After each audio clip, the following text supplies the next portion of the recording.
You want me to talk about cymbals? Yeah, sure. That one's really shiny. Yeah. There's one that has holes in it. You do that? No.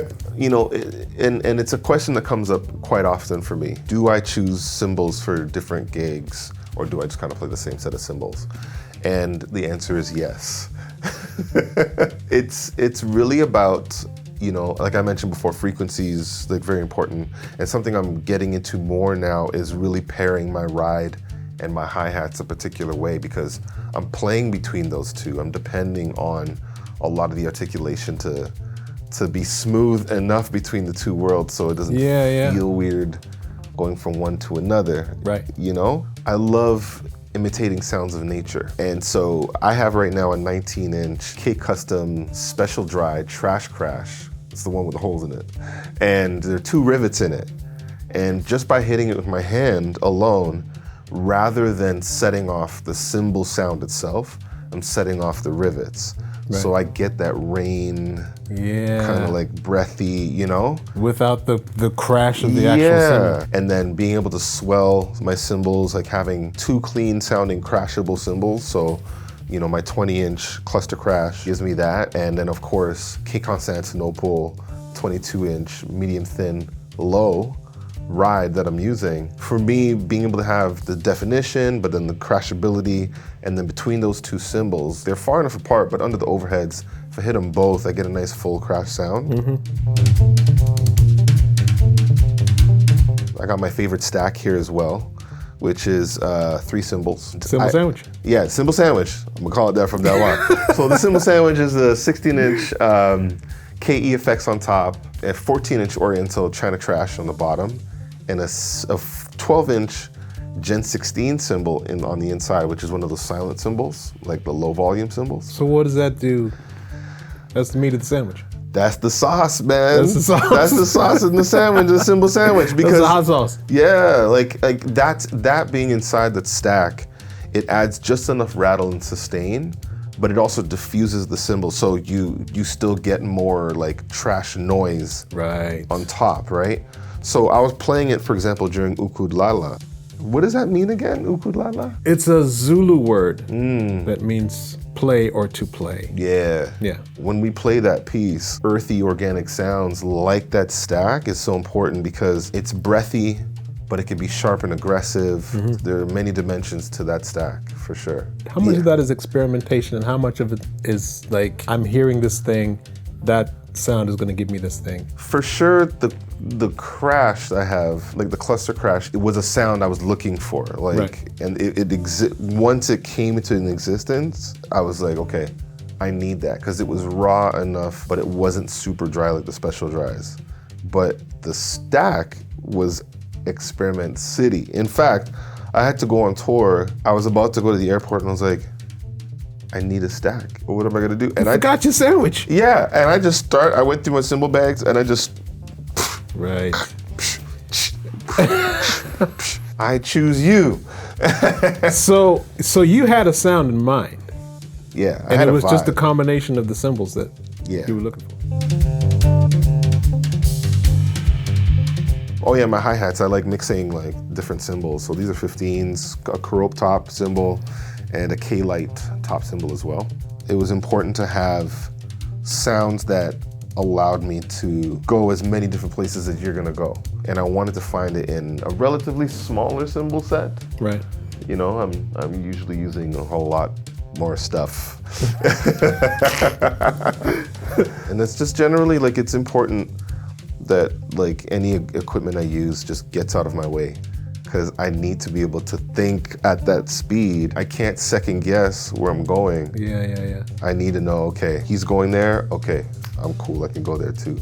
How long does that process take? You just like hit a cymbal once and go, yeah, I know exactly what that's gonna do? Or is it like, you gotta play the cymbal for like a week? That's a good question. I think early on with my ears, it was taking me a while to figure out like how to pin sounds against each other and to create that palette that was reasonable enough.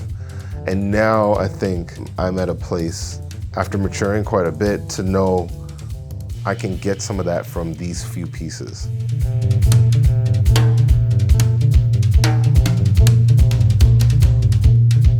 I like the idea of getting closer to that home cymbal sound for this project and what it means to be able to spread out, especially challenging myself to do that with fewer cymbals. So yeah, that's cool. You're not bringing any wild cards. You're not like bringing some random thing and then hoping that it sounds good. Like you know what these are gonna do.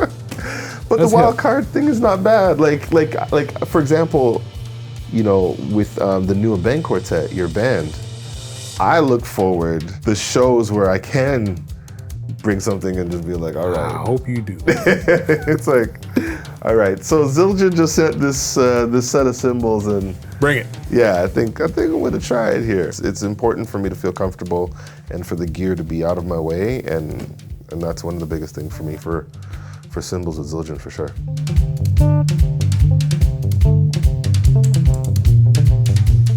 The last time, I mean, we didn't get to really talk about this, but the last time we actually played a gig together was the day the NBA shut down. That's right. When the pandemic hit. Yeah, we weren't even sure if we were allowed to shake hands. Remember that? Like I saw you at the gig and I was like, everyone was what just do like, we do? Or are we gonna do this? Like, are we, we can drop in bows, okay? And then Rudy Gobert was just like, COVID. Like, okay, this okay, we're going in now. It's over. Yeah. I remember when my son was born, Kari, and like what it was like to go to a gig in need of music. Yeah. Like not even as a performer, just to go, and what that did for me. The way that I was able to, reconnect with creativity at this time was just to sit and just relax for a moment. And it gave me opportunity to let my brain just kind of decompress. Right. And then I was able to kind of connect to a new story and a narrative that I'd want to write about. Of course, my partner, Joy, is a steel panist, so, we jam every now and again. Nice. And I've been playing a lot of ukulele, Well, tiptoe to the tulips, man. A lot of ukulele, and and I think that's it. It's like I'm just remembering like what music was like growing up for me, and it wasn't about it being a job. It was an expression. It was an opportunity to let it out. So, did you feel any pressure to have to create something during this time?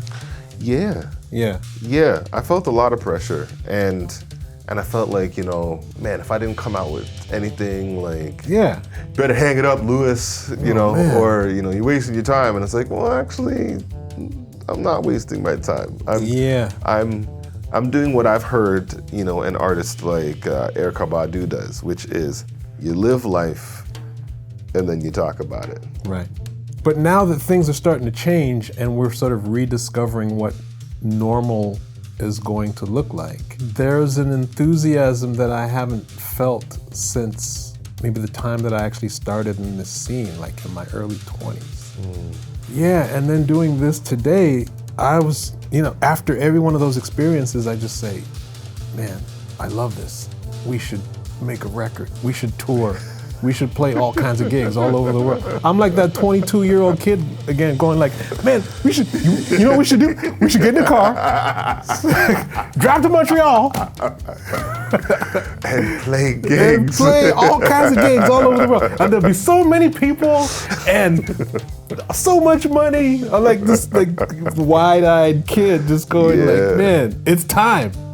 Let's make it happen. It's like a good sandwich or a good something, like, and you're just like, this is, and you look and you're just like, yeah. You appreciate it, and then every bite tastes better than the last. Every piece. It's the truth. But with all of those ideas in mind and that attitude, there's no way you'll have a bad gig. And that's the thing that excites me, because now we feel this new enthusiasm and we're taking that to the stage. But that sort of higher level of appreciation is going to make for some really incredible moments. Oh yeah, and I'm about the moment. Yeah, man. Absolutely.